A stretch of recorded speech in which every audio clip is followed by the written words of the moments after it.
我看到他们求婚的视频，非常恭喜你，也非常恭喜你老公。你老公绝对是那一种求锤得锤。背下来了。在剧里呢，其实大家都叫我好命哥，但其实呢，我觉得现实当中的我，有一度认为啊自己不是这么好运的，因为我17岁的时候呢就参加选秀比赛，拿了冠军，然后签了英皇，哇！我觉得自己要火了，然后呢，当时老板就跟我说：“嘿，你过来，行，你争气，你就是下一个谢霆锋。”哇，这种话谁信啊？我了，我信了。然后呢，我每见到每一个人，我都会说：“认住我，我是下一个天王巨星。”然后我的朋友们，这认识，高明，谢谢大家，谢谢大家。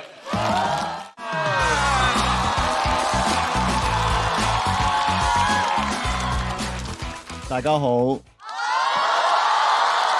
我係陳偉霆。到我的時候呢，那個字幕就亂碼了。他是被我的那個粵語的氣場影響嗎？被帥到了哈！沒想到好明哥也會遇上這種命，他就是讓我被搞唄。那你們到時候幫我作證。大家好，我係陳偉霆。喂，這才叫粵語嘛，對吧？他們的粵語我懷疑是晚安魚教的。要不你就說大家好，要不你就說 OK 大家好，什麼大家好？就是聽他們說粵語的時候呢，我會覺得好像你們在聽我說大張偉兒富孩兒，你們難受不？難受，你再說一遍。今天呢，這個主題呢，就是我命由天也由我，因為許我耀眼嘛，大家都叫我好命哥。其實呢，一開始這個戲呢，我是不想接的，因為為什麼呢？是因為霸道總裁嘛，就要梳着一個大背頭油頭啊，然後呢穿了西裝，然後呢戴着一個平光眼鏡在那耍帥。我在想，這個時代這麼油膩的霸總，還有人喜歡嗎？你們說的對，有，錘錘喜歡。我開玩笑了，我開玩笑了，就是因為那天跨年的晚會，我看到他們求婚的視頻，非常恭喜你，也非常恭喜你老公。你老公絕對是那一種求錘得錘。背下來了。在劇裡呢，其實大家都叫我好命哥，但其實呢，我覺得現實當中的我，有一度認為啊自己不是這麼好運的，因為我17歲的時候呢就參加選秀比賽，拿了冠軍，然後簽了英皇，哇！我覺得自己要火了，然後呢，當時老闆就跟我說：“嘿，你過來，行，你爭氣，你就是下一個謝霆鋒。”哇，這種話誰信啊？我了，我信了。然後呢，我每見到每一個人，我都會說：“認住我，我是下一個天王巨星。”然後我的朋友們都說：“你神經病啊，你挺瘋的哦。”我說我是，因為我是謝霆鋒。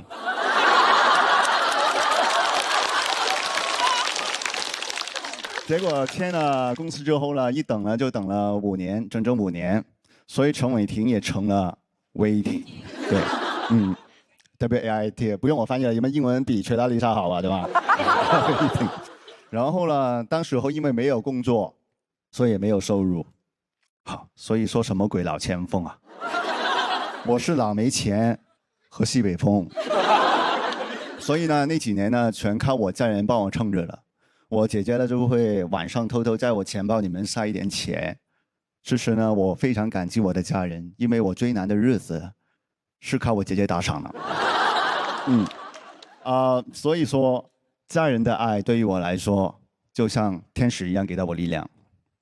我姐给我钱，就是我的天使投资人，我非常感激他们。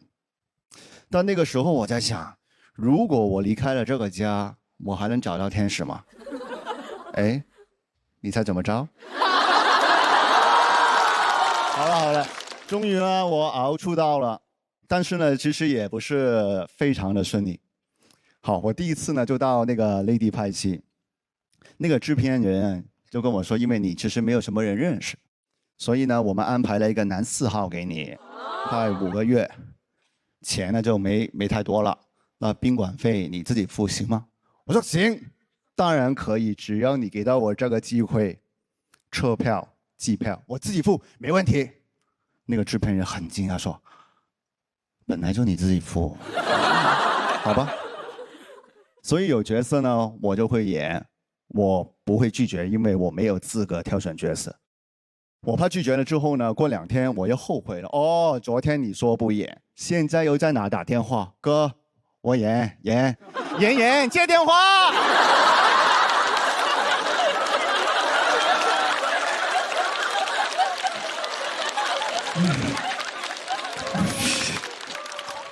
努力是没有白费的。然后呢，拍完那个制片人说：“哎，那个陈伟霆 OK 哦。”然后后面又找我说：“哎，喂，还有一个角色谁谁谁不演呢，你来顶 OK 吗？”我说 OK， 我顶他个位。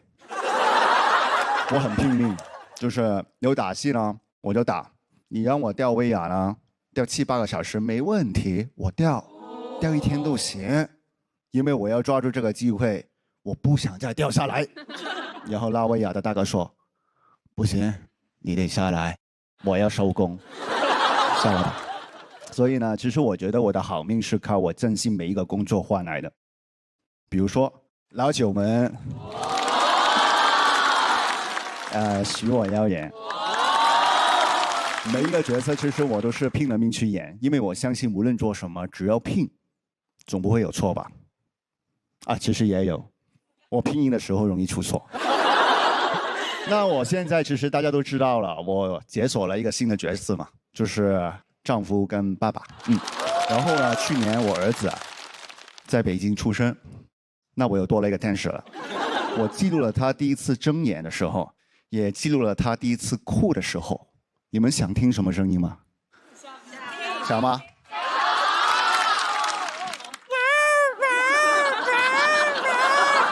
真好，一点都不像爸爸，一点口音也没有，一张嘴就是一个老北京。啊，哭的那个就叫一个地道啊！而且一哭呢，我就会把它放在我身上，很温暖那种感觉，就是放在身上，他就会很安稳的睡着。但是呢，我也不能抱太久，怕他不舒服，因为我平常把我的胸也拎得挺硬的啊。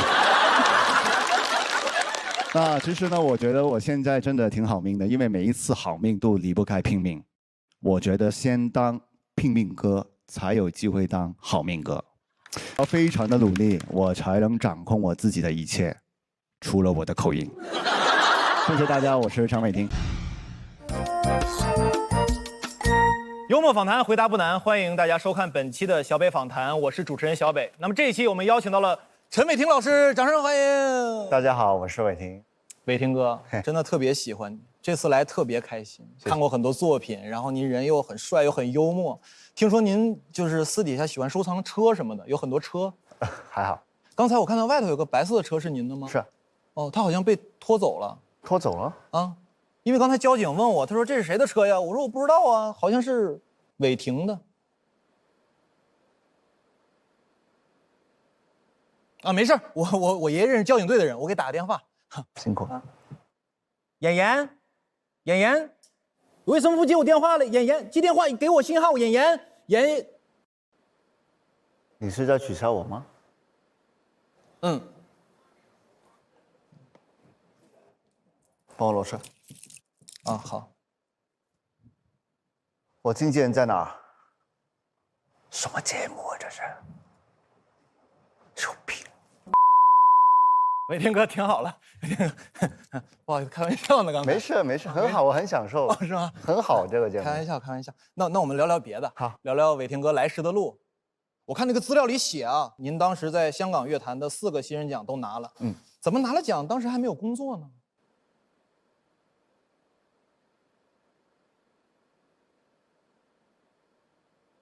因为当时整个香港都在问陈伟霆是谁嘛。怎么可能呢？我都知道，我当时经常看那个香港的杂志，好多你的花边新闻，跟谁谈恋爱，跟谁谈恋爱。哎，当时那谁是不是？哎，你是背后有什么资本在推动你能坐在这里问问题吗？回答我，你说啊，说。神经病吗你？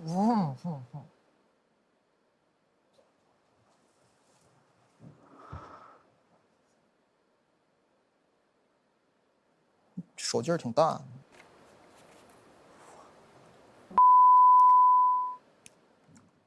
但那都是私生活，那都是私生活，咱不聊这些。这还说？咱们是演员嘛，咱聊聊工作吧，聊聊工作。您消息，聊聊工作。您在这个《许我耀眼》里面被这个女主吐槽是老前锋，我能看一下当时那个照片吗？看。不好意思，放错了，那个工作人员放错了，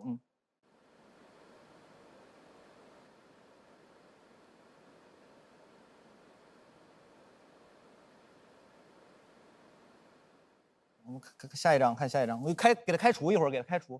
什么？啊，这个对，这才对，这才对。那您觉得您是老前锋吗？不算吧。当然不算，我也觉得你不是老前锋，这才是老前锋，传统老前锋。这样，开玩笑，开玩笑。我觉得还这个造型适合您。这个是韦霆锋，这是谢霆锋，谢霆锋，谢霆锋。当然还有很多当时的帅照，看看帅照。这是威廉，这是深威廉，性感啊。你刚才追脚问我是什么问题？哦，您觉得您是老前锋吗？我是。还有别的问题吗？哎，有，我有。您伟霆哥，你不开心？我们换个问题哈，我们换个问题。还换问题？能换人吗？咋可能？伟霆真的开玩笑，这个节目叫小北访谈，怎么可能换成我？没想到吧？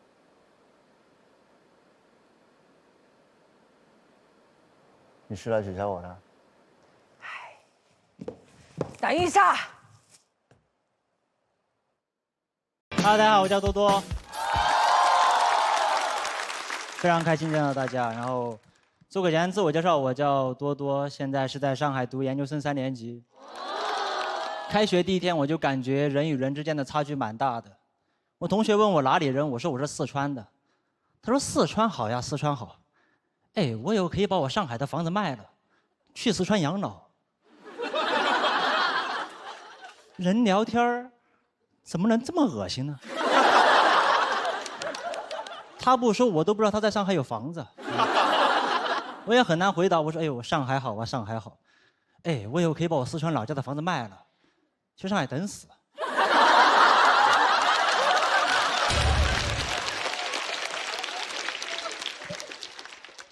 有的时候我也感觉有点自卑啊，我就很害怕他们问我平常喜欢干什么，因为我最喜欢的就是玩手机。但你说自己喜欢玩手机，就好像说自己是个 loser 啊！我喜欢不思进取、自暴自弃，很羞耻，很难说出口。我都说我喜欢玩手机，玩手机啊！你要不自觉带过去啊！但其他人说他们的兴趣爱好就说得很自信。我喜欢潜水、爬山、野外露营，不太理解，又是野外又是下水又是上山，我总感觉这帮人没有进化完全。我们的老祖先就是一步一步花了漫长时间，从海洋到陆地，才从猿人进化成智人的。智人就应该玩智能手机啊！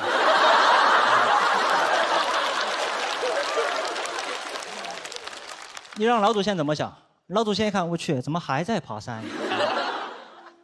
咱没有手机应该好好玩啊！咱老祖先当年没这个条件，你给他一个手机玩，他不知道玩得有多开心。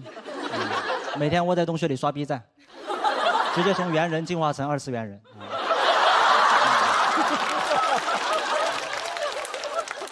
就我真的很难理解他们那些爱好所带来的快乐。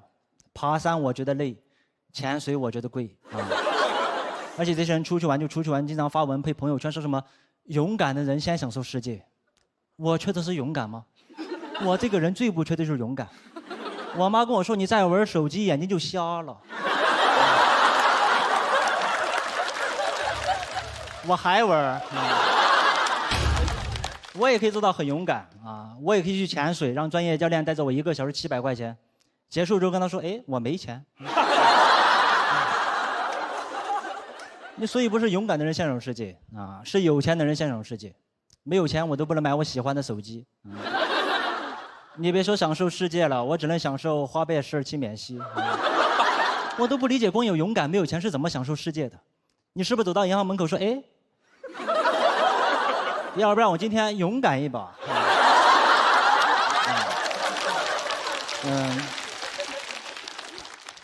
我感觉这个社会对玩手机充满偏见啊！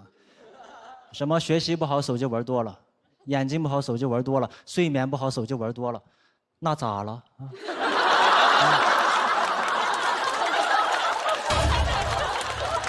这不是应该的吗？手机带给你这么多快乐，你受点伤害怎么了？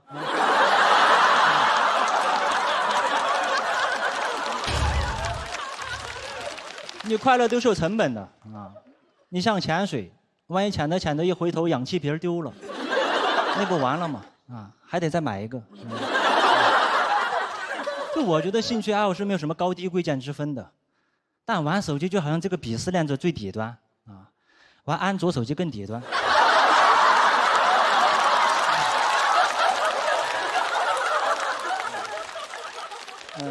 你像喝酒也会对身体有害。但你在上海这种城市，你说你喜欢喝酒，听起来就比喜欢玩手机更体面一点。我有个朋友特别喜欢标榜自己爱喝酒，我问他喝啤的还是白的，他说 low，从来不喝，他都喝高级的葡萄酒，因为喝多了不会头痛。哎，我说你为什么不直接喝水？我问他高级在哪里，他说他的葡萄是法国产的。我不知道他拽什么，我的苹果还是美国产的。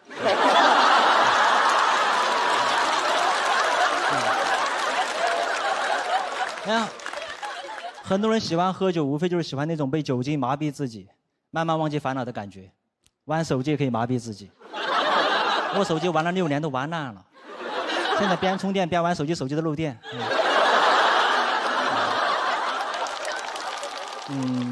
我觉得很奇怪啊，明明大家都在玩手机，你很难光明正大的把它大大方方讲出来。没有人在自己工作简历、兴趣爱好内栏说喜欢玩手机的。都说喜欢看电影、听音乐、拍 vlog， 那不就是玩手机吗？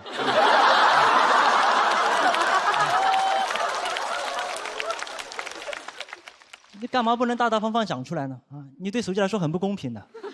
你手机帮过我们缓解过很多尴尬，有的时候在电梯里遇到一些半生不熟的人，你真的不知道说啥，你都低头玩手机。没有人说哇好尴尬呀，我要攀岩啊。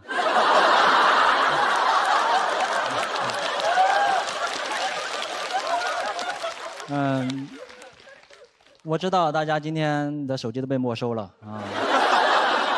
你们以为是怕你们录音录像吗？啊，其实是怕这个思维导师点评太尴尬的时候，帮着你们。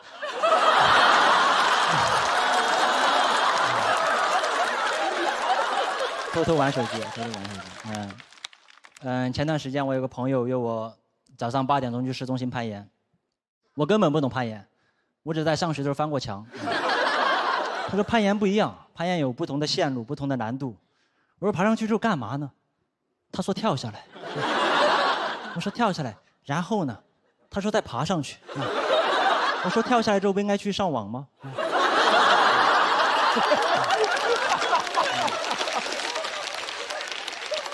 我那天到了攀岩馆之后，我就看见我说我肯定爬不上去。我说咱能不能坐电梯啊？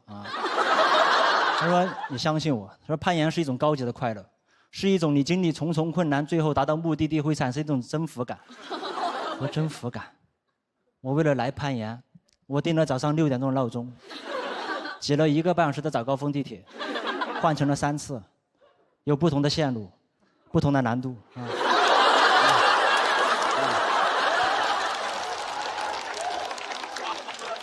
我征服谁了啊？我征服了。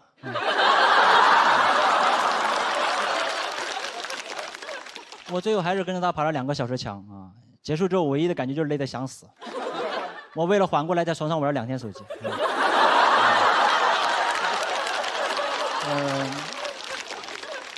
我今天已经讲了5、6分钟了啊！我想去玩手机了，拜拜，拜拜。大家好，我是浩。哎，谢谢啊，很开心可以来到喜丹3啊。我的职业是一个律师，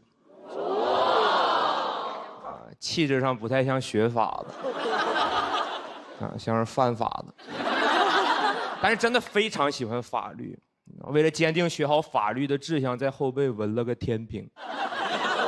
你现在都不敢翘2郎腿，我怕随着脊柱侧弯呢，正义的天平会慢慢倾斜，你知道吗？其实东北人吃法律这碗饭不容易，因为我觉得世界上真的很难能有一种口音能像东北口音这样啊，什么威胁到司法的严肃性。其实大家不难看着我的家庭氛围挺轻松的，我爸是个警察，我妈是个法官。我小时候在家咋说呢？群众。我小时候闯祸，他俩直接走程序，我爸抓我妈判。但是小时候他俩揍我的时候，我就觉得不太对劲儿。直到上了大学之后，学了诉讼法之后，发现他俩打的真不对，程序不对。你知道，就按来说，他俩作为夫妻呀，在同一个案件中，我是可以申请一方回避的。小时候放假的时候，经常去我妈工作那个法院去写假期作业。写完作业之后，唯一的一个放松方式就是到楼下去旁听一些庭审。请问你们看过东北那边的庭审吗？你们真应该看一下，那不小品吗？靠，你这哪有意思？你知道吗？那种县城的基层法院，有的时候就是两边当事人都不请律师，你知道这会导致一个问题，就是当事人听不懂法官的问题。你知道有一次那个法官坐在台上问被告有什么意义，被告说有教育意义。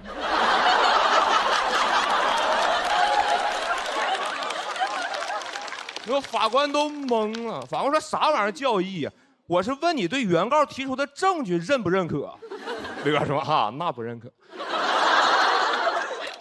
法官问哪里不认可？被告说心里不认可啊。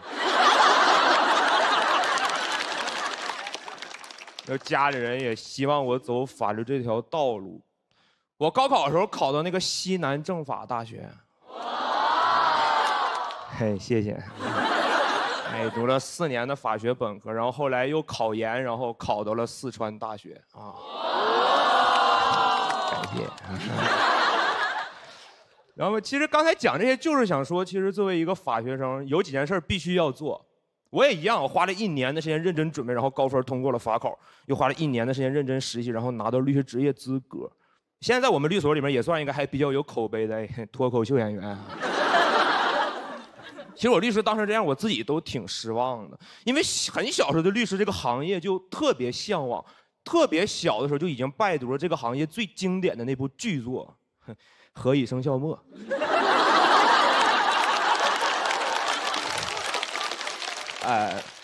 我解释一下，是那个钟汉良版本的，黄晓明那个。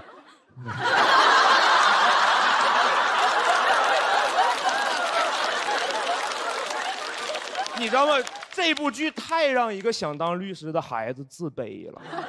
何以琛太帅了，每看一次就感觉跟他之间的差距又多了1分，但是忍不住老想看。直到今年又看了一遍，说我是啊，那朋友，我终于承认我跟何以琛之间有本质上的差别。他是本科生，我是研究生啊。然后我当律师，我发现他们法律意识倒是变得越来越强了。经常咨询我各种各样的法律问题，朋友们我都不爱回答，那都是什么法律问题？那都是违法律问题。小偷偷小偷算偷吗？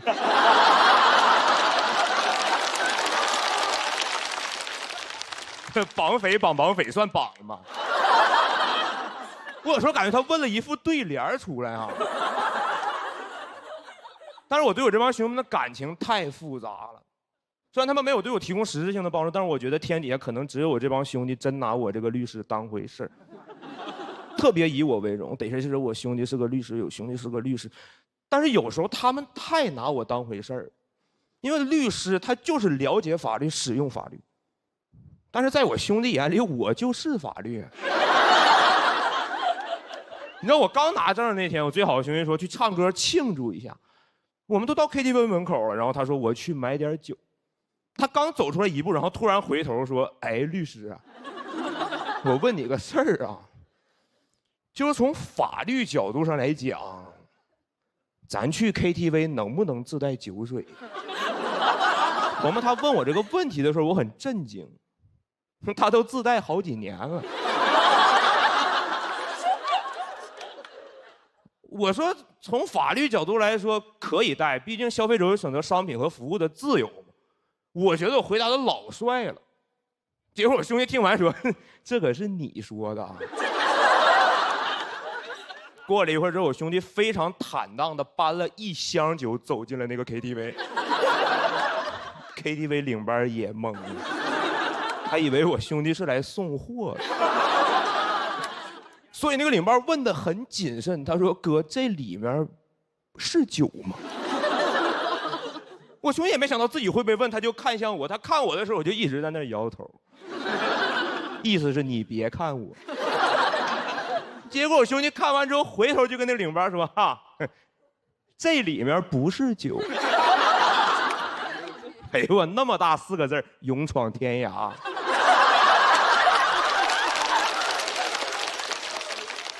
那里面不是酒是什么呀？根号81呀，开开才是酒。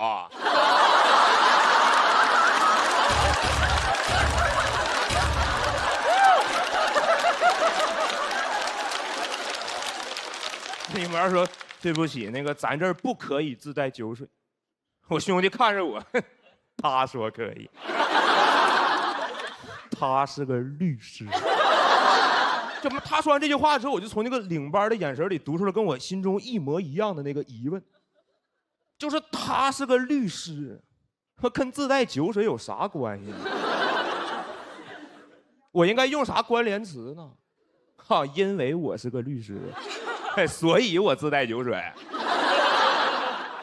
嘿，虽然我是个律师，但是我自带酒水。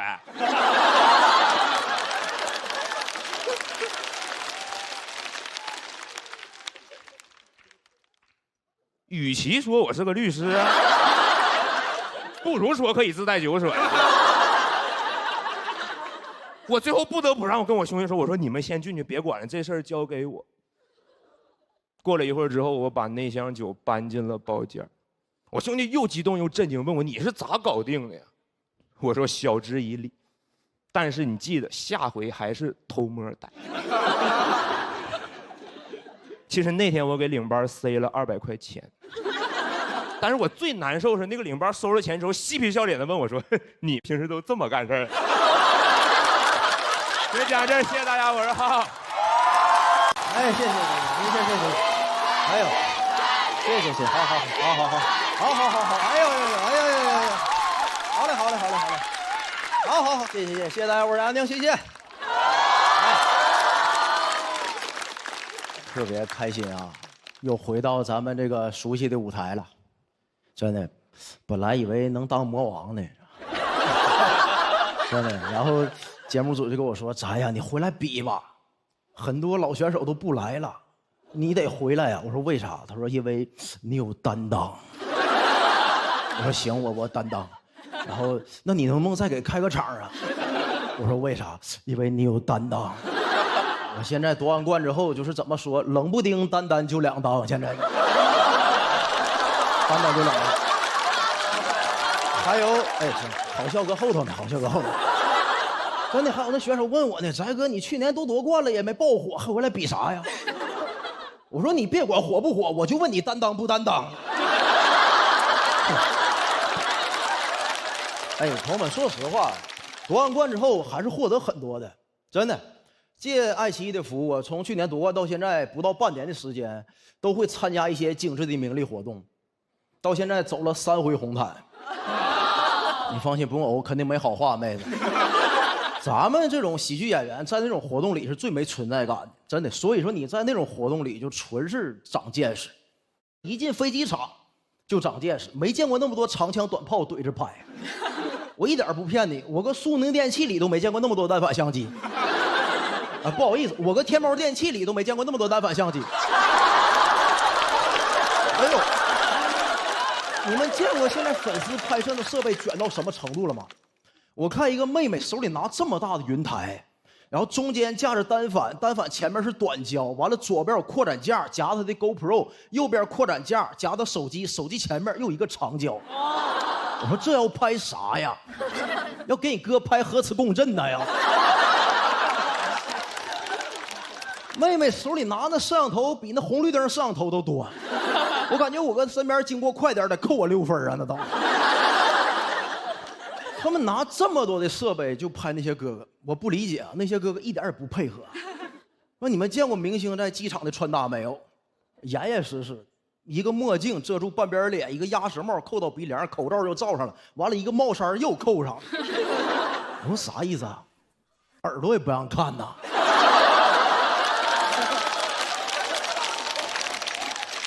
朋友们，抢银行还得露俩眼睛呢。我说这多余了，直接拿牛皮纸扣上不就完了吗？不太理解啊。旁边有的路过还不知道，还问我呢，兄弟，你瞅这什么人，感觉这么厉害？我说不知道啊，瞅穿搭像阿拉伯人呢，瞅着像。长见识。而且你会被明星分配到同一个就是商务舱头等舱里。哎，朋友们，说实话，我喜欢商务舱，但不太喜欢跟明星一起坐商务舱。为什么？因为一眼就能看出来你是那人群里最喜欢商务舱的人。我当时是最素的，真的，我前后左右都是顶流，我那个状态特别像满汉全席桌子中间放着盘拍黄瓜。整个商务舱里所有人都戴口罩，就我不戴。那个画面特别像我2月没洗澡给人哥哥熏着了，你知道吗？而且很多这些明星有狂热的粉丝跟他这趟飞机，我当时坐过道。很多粉丝都不认识我，但每一个从我身边经过的粉丝，没有一个感觉我德不配位能坐在那儿。每一个路过我的人都给我肯定的眼神。这保镖请到位了，这。我说是，我有担当，我有担当。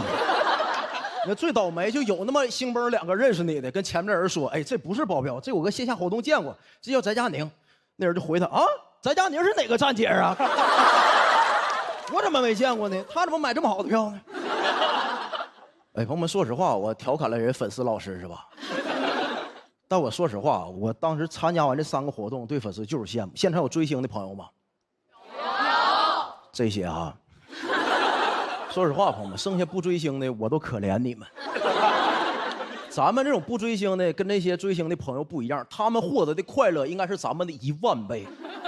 真的，我反思了一下，咱们作为脱口秀演员，就生产快乐能力这件事上，跟真正的顶流明星比，我就是废物。我想让大家快乐，写段子得什么找主题、找共鸣、写段子、写梗、翻3番。我看现场哥哥就提了一下裤子。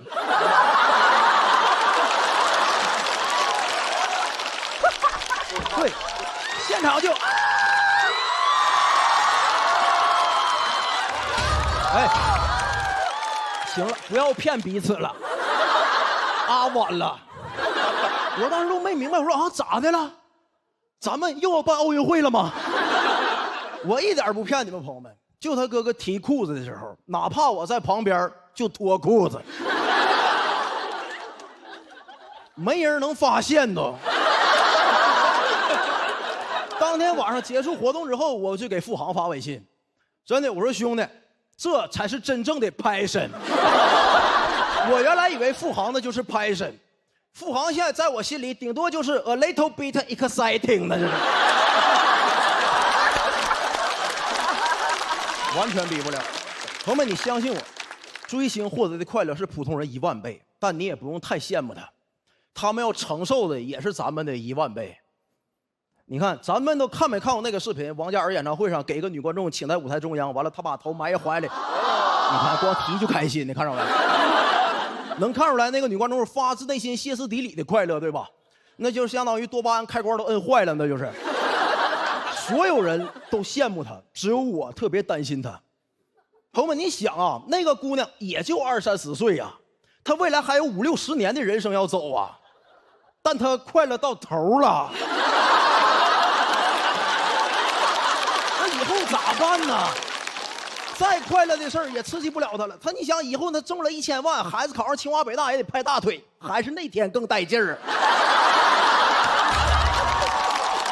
你想想，人生4大喜事久旱逢甘霖，他乡遇故知，洞房花烛夜，金榜题名时，哪个能比得上怀抱王嘉尔啊？所以朋友们，最后我真感觉咱脱口秀演员跟人明星干的事儿都不太一样。所以有些配套的待遇，咱没有必要也配套。我当时很震惊，不明白那个经纪公司还给我请了个摄影师，拍了我1晚上。结束之后，我就找一摄影老师说：“老师，你把那个文件发给我呗，我那个想写段子，找点素材。”给我发过来，那文件35个 G， 网盘不开会员得下1个月，下1个月。我就开个会员，把那文件下来打开，那文件名叫翟佳宁晚会。我一打开一看，全是谭健次，我去。我就在上千张个谭健次里找翟佳宁，一找就能找着，这样看着就是烦，我就给翟佳宁全删了。35个 G 给我全删了，那文件还剩35个 G 呀。祝各位生日愉快，谢谢大家，谢谢。Hello， 大家好，我是任彦奇啊 ，Hello。哎，我最近的思绪总是非常的纷飞，我怀疑自己是 ADHD。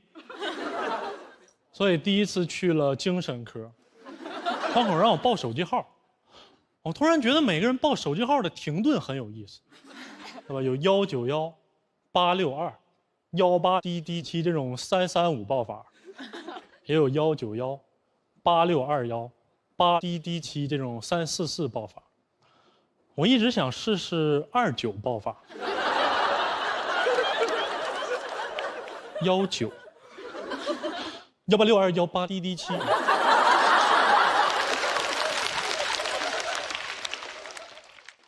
其实还有19186218滴滴7，我管它叫双色球报法。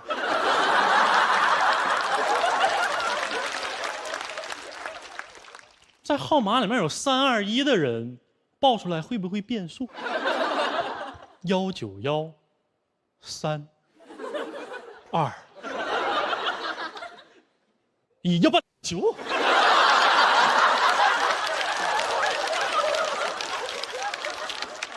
大夫问我是不是容易分心，别人说话无聊了就会走神儿，所以走在盲道上算不算是一种阅读呢？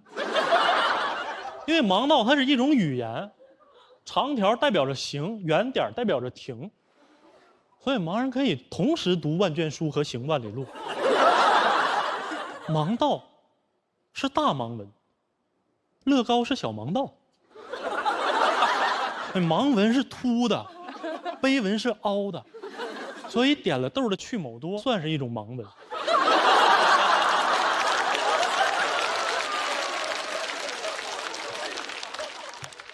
扎了眼的苏打饼干算是一种碑文。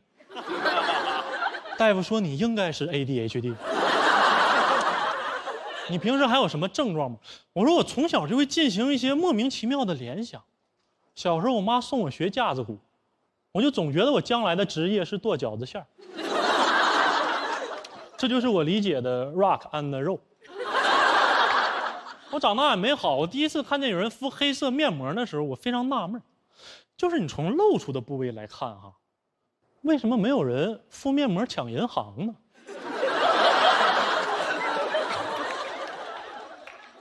给你10分钟，必须把钱交出来啊！到点我该摘了。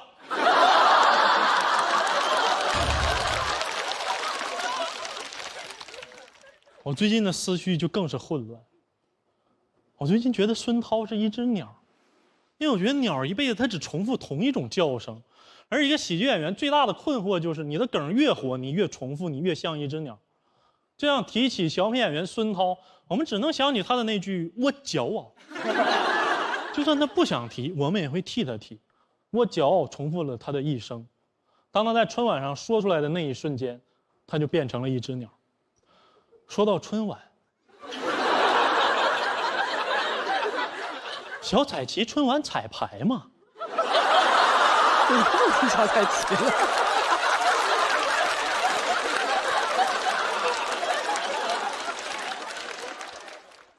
大夫说你能看我一眼吗？你平时社交怎么样？我说我社交完全没问题，但其实有时候我去别人家做客的时候不好意思说走，每次到最后我就只能一边穿衣服一边嘟嘟嘟嘟嘟嘟。我搬家的时候也会放上爵士乐，和每一件家具跳最后一支舞，嘟嘟嘟。所以我社交完全没问题。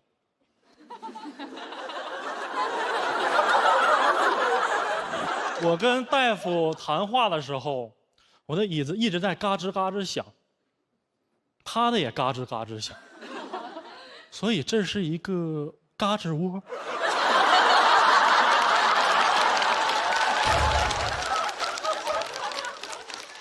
我不能再走神了，我一定要专注，我感觉耽误大夫太多时间了。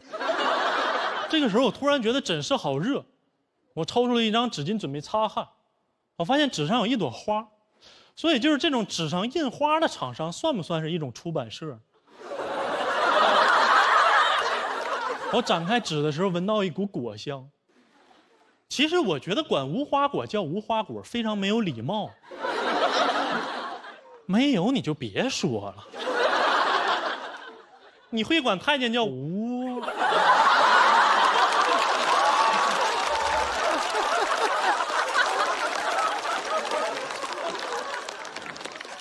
而且人类给植物起的名字也太区别对待哦，这是一盆无花果，而这是一盆君子兰。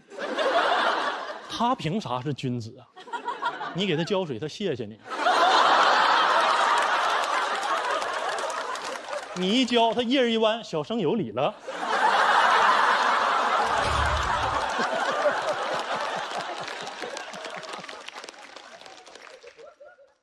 墙上的挂钟一直在滴答滴答响，所以这个世界上有没有那么巧的事，就是你家里有老式钟表的同时，晚上你再看恐怖电影，贞子爬出电视机的那一瞬间，正好到了12点，于是贞子一撩头发，啊，布谷。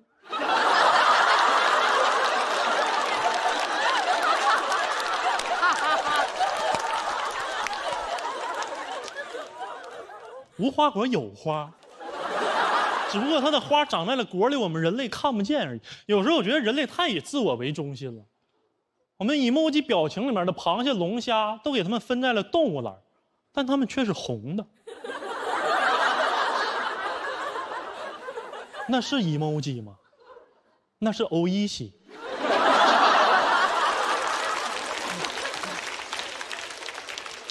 那是饭，那是饭 emoji 了，下来咪西吧。比奇堡没有一个人觉得蟹老板很香吗？就，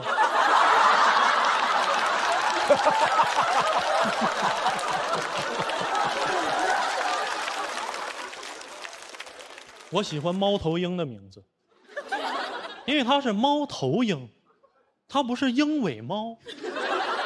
我喜欢小猫，我支持猫本位。我很讨厌猫头鹰的外国名字。OWL， 嗷，猫头鹰叫嗷，这个名字起的是不是有点太草率了？我就感觉是两个动物学家在森林里，一个冥思苦想，哎呀，发现了一个新物种，起个什么名字呢？然后另外一个心不在焉 ，Billy Jean my love，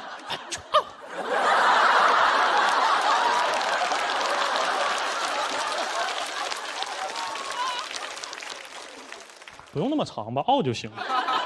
你让猫头鹰怎么介绍自己，对吧？第一次跟狮子见面，你好，我叫赖，你叫什么？嗷。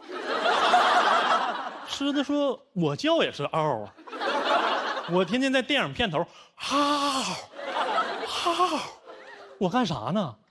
以你的名字呼唤我？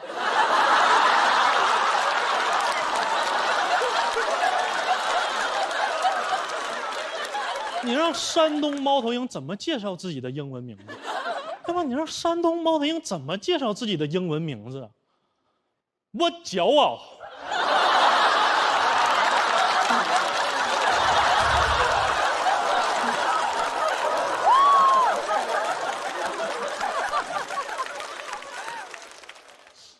所以孙涛真的是一只鸟。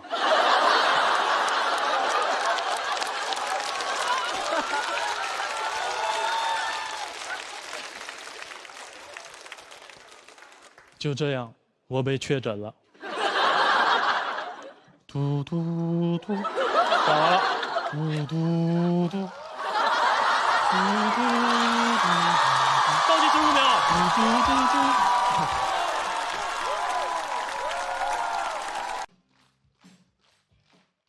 大家好，我是房主任。去年第一轮我讲完，现场哭成一片，就那场面哈，我只在我们村葬礼上见过。我说我只是讲我怎么一路走来的，不是讲我怎么一路走好的。观众边哭边说：“没想到你以前过得那么不好。”后来我就只讲我走红毯、拍杂志，现场哭的声更大了。没想到你现在过得这么好，大家还说我是出走的决心。节目录制完第2天啊，给我安排的全国巡演第1站就赶回临沂老家了。我说不是出走的决心吗？怎么干成回家的诱惑了呢？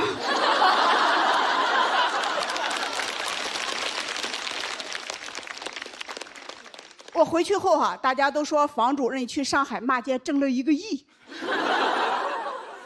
整得我自己都信了，现在村里等着我回去给他们修高铁呢。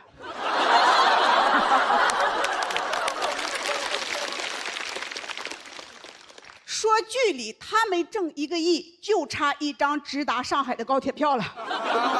他们还听说我去爱奇艺扫楼，说海里是大城市啊，干保洁都这么挣钱。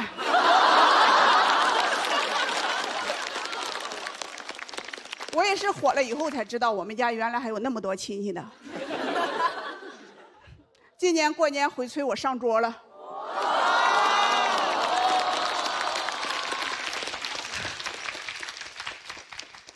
主位。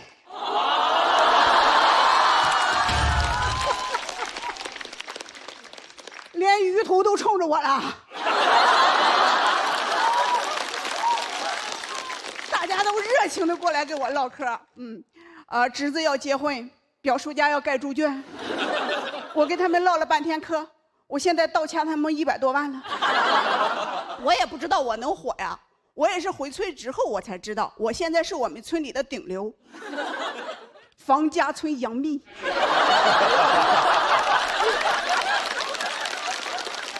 谁见到我第一件事就是拍照蹭流量。起的标题是说看看这是谁，非常的有效果啊，2个赞1个路人评论。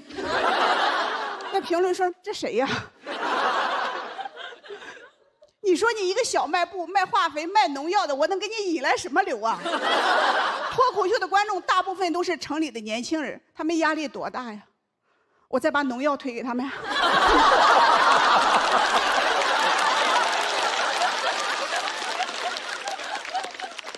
帮他们彻底躺平。只有我发小不蹭我流量，只找我办事儿。我有个发小被村霸又漏洞合同骗了，欠了一屁股债来找我，说我看到你跟黄晓明拍视频了，你能让黄晓明帮我打官司把钱要回来吗？我说黄晓明他只是演过律师，打什么官司呀？他还演过大汉天子呢，直接灭他9族。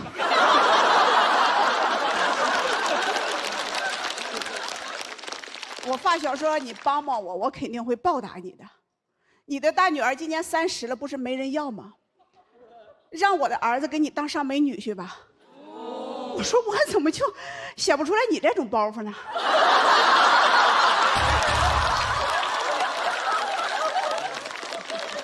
不是比我搞笑哈。我有个闺蜜，现在她无家可归。咱不是有句老话吗？老够死，嗨牌老够死。我说我帮你租个房子过渡一下吧，我就给她找了个租金6000的房子。年租啊！她老公嫌房子太差了，就自己找了个1万的。我说行，我出6000，你出4000。她老公说行，就租6000的。我现在是不养自己的老公了，我开始养别人的老公了。我就给我别的闺蜜说，我说我要写成段子，我要骂他。我的闺蜜说你可别呀，咱都50年的感情了。我说我不写段子，我拿什么给他交房租？我看现场有很多女孩子啊，给你们一条人生的忠告，就是千万不要跟你们闺蜜吹那种牛。等我有钱了，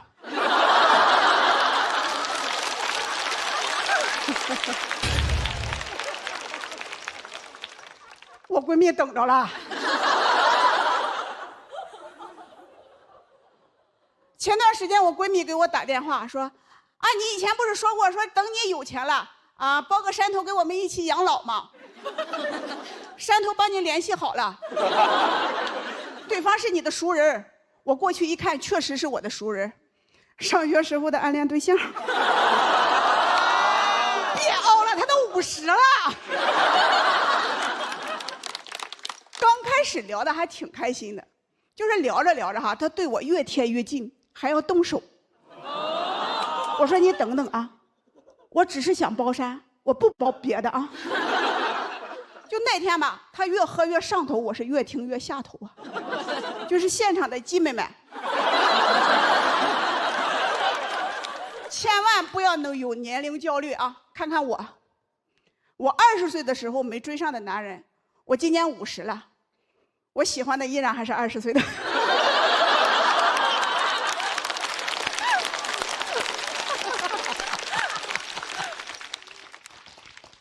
那天分开以后啊，他回去以后还不断的给我发信息，一边问我你还包不包山了，一边问我借钱。我说你放心，对于你我包山的。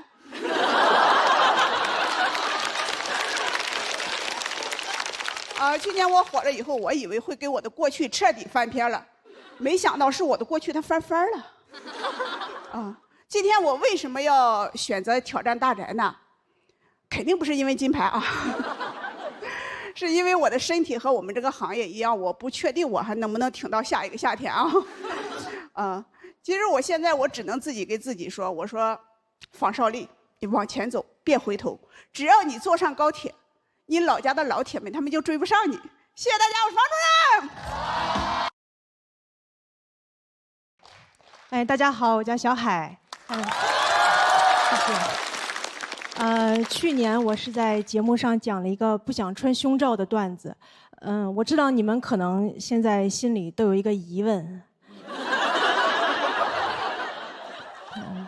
没穿。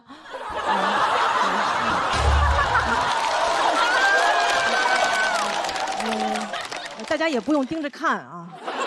请大家关注我的作品。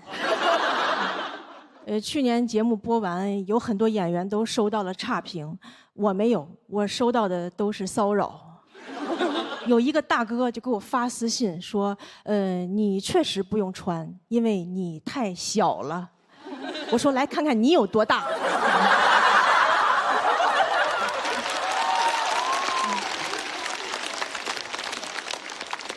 我点开他头像一看，他胸比我都大。我觉得他才应该穿胸罩。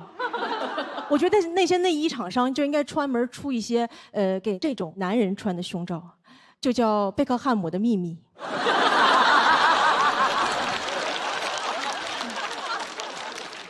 那功能都不是为了聚拢显大，就是为了摊平显小。广告我都想好了，就你还在为胸大感到自卑吗？还有人说你胸大无脑吗？穿上贝克汉姆的秘密。让你大胸秒变飞机场，抬头挺胸做男人，做男人挺好。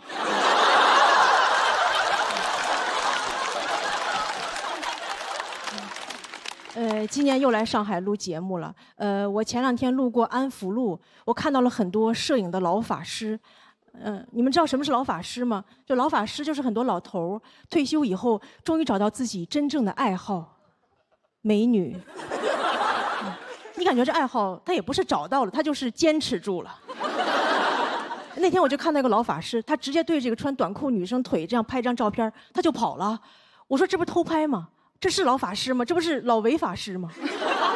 我就追过去了，我说你刚才拍的是啥？他说我就拍了个半身照。我说你管那个叫半身照啊？那你身份证上是你下半身呐？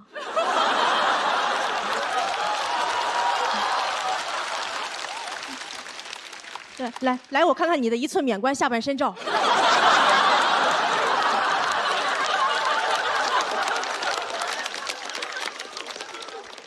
他说这也不能怪我呀，那么但是这女生她穿长裤啥事儿没有。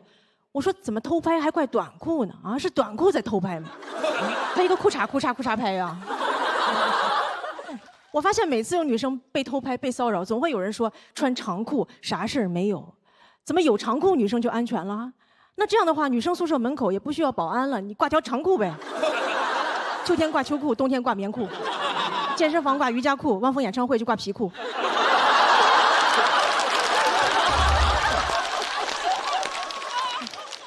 还穿长裤啥事儿没有？这句话好像长裤的广告呀。穿长裤啥事儿没有？经常右脑就穿6条长裤。穿长裤他好我也好，我去家会是兄弟就穿1条长裤。当时他还狡辩，他说这真的不能怪我。他说你看穿短裤露出美腿就是会激起人的欲望吗？你感觉对于这些人来说，你穿的再多都能激起他的欲望，对吧？你穿个瑜伽裤，你的美臀激起了我的欲望；你穿个长袖，你的锁骨激起了我的欲望；就算你穿成个木乃伊，你的神秘激起了我的欲望。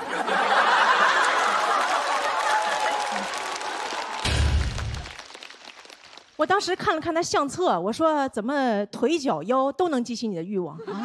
你是不是看见肉就能激起欲望？那你要这样的话，你还能吃猪脚饭吗？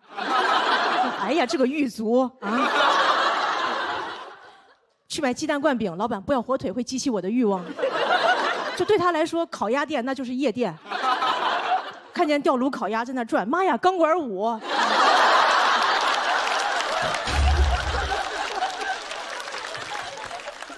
我觉得这些老法师，你们要非要拍的话，可以拍点喜欢偷拍的，对吧？你们可以互相拍，对吧？老韩腿也是腿嘛。你们要是拍不好，我可以帮你们，对吧？回头我也建个账号，就叫街拍大爷。那朋友们喜欢老头的有福啦，到时候我就专门偷拍大爷偷拍，就叫大爷上班路透。4K 无水印高清大爷。回头我再开个摄影展，我还会去现场讲解。我说大家好，我叫小海 ，AKA 安福路站姐。大家来看这张照片，大爷长得多好看啊！看这脸包头，这高谢顶，看这张大爷身材多曼妙，看这核桃臀，这老蛮腰啊！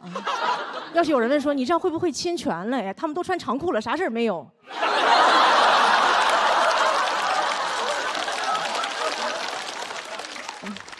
这个摄影展的名字我也想好了，就用我的名字命名，就叫《老人与海》。很简单，谢谢大家，小海。此时此刻，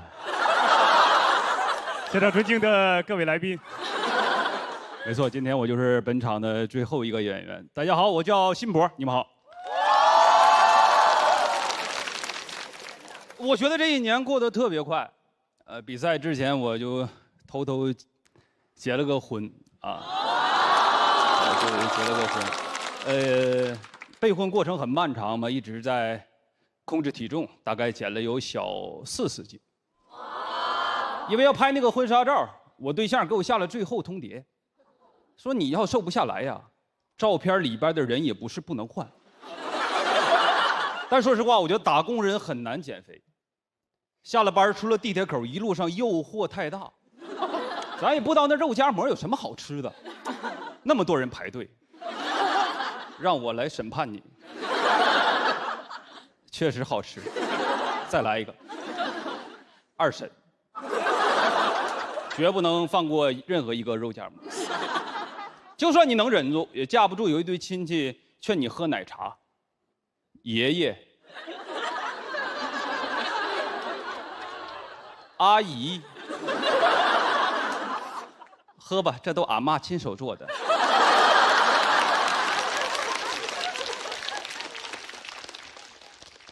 我说行吧，就喝一点点。出去吃饭一般都是我对象点菜，菜很能点，但不太能吃，眼睛大嘴小，属猫头鹰的。现在的叫属嗷的。最怕就是吃我们家乡菜东北菜。我接了个电话回来，菜已经点好了8个菜，东北菜8个菜，相当于本帮菜24个菜。我大惊失色，有点语无伦次了。我说还有其他男朋友来吗？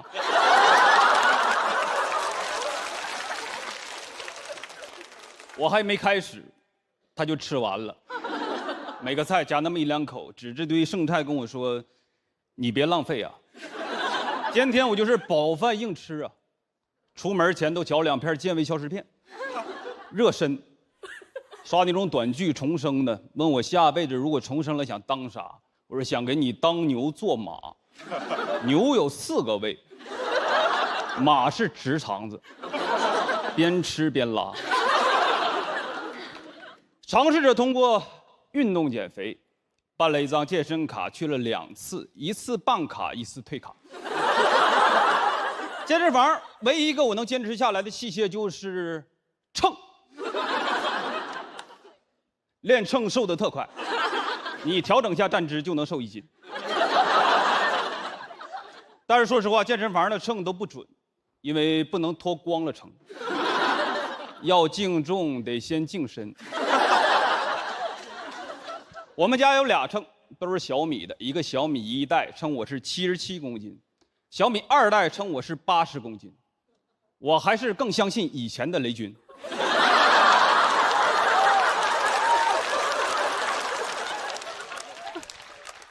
还是喜欢有氧嘛，就自己跑步。刚开始配速很慢，经常会受到智能穿戴设备的羞辱。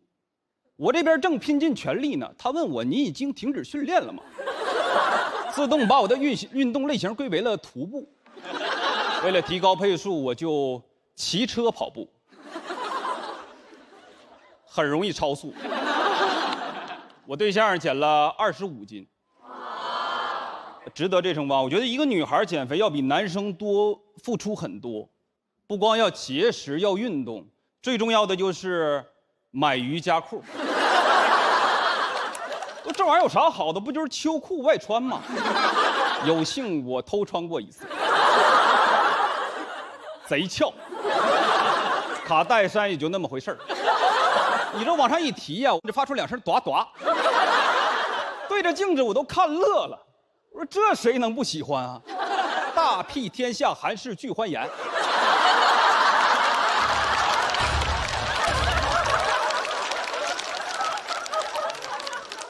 就是有点贵是吧？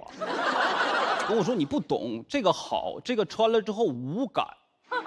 我说不穿也，不穿还能流感。官网上最贵的一条已经涨到1080了。我说这咱必须得买。这穿上之后屁股就是1080P。不过说实话，性价比很高，1年4季都能穿。冬天我问他不冷吗？说这可厚了。夏天我问他不热吗？这可薄了。运动只是辅助，核心还是管住嘴。决定6点之后不吃任何东西，一般会坚持到11点左右，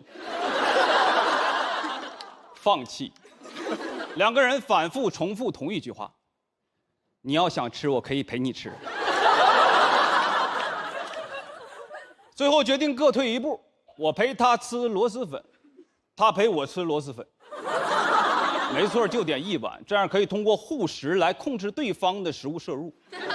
异口同声的对对方说：“你少吃2口吧啊。”汤都喝了，腐竹没吃，腐竹热量太高，我们在减肥。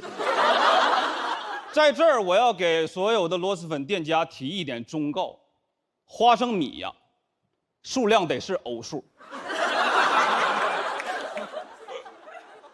管不住嘴赖谁呀？都怪淘宝闪购，给我发那么多红包优惠。本来下了单也犹豫，刚要点取消，已经送到了，送太快了，跟预计时间不一样啊，后悔都来不及后悔。也不能总吃，就早点睡，睡着了就不饿了，但是饿的睡不着，一关灯4个眼就发绿，猫都绕着我俩走。他问我猫啥味儿，我说你要是想吃，我可以陪你吃。我们说的是猫粮。越想睡越睡不着，就躺在床上幻吃。婚礼结束当晚，我就要把我失去的一切都吃回来。什么热量高我吃什么，我要喝普通可乐，加糖，喝糖的饱和溶液。我要吃炸串蘸地沟油，我要点50个外卖，让外卖小哥排队来闹洞房。减肥太难了，就这一次，以后我俩再也不结婚了。谢谢大家，我辛苦。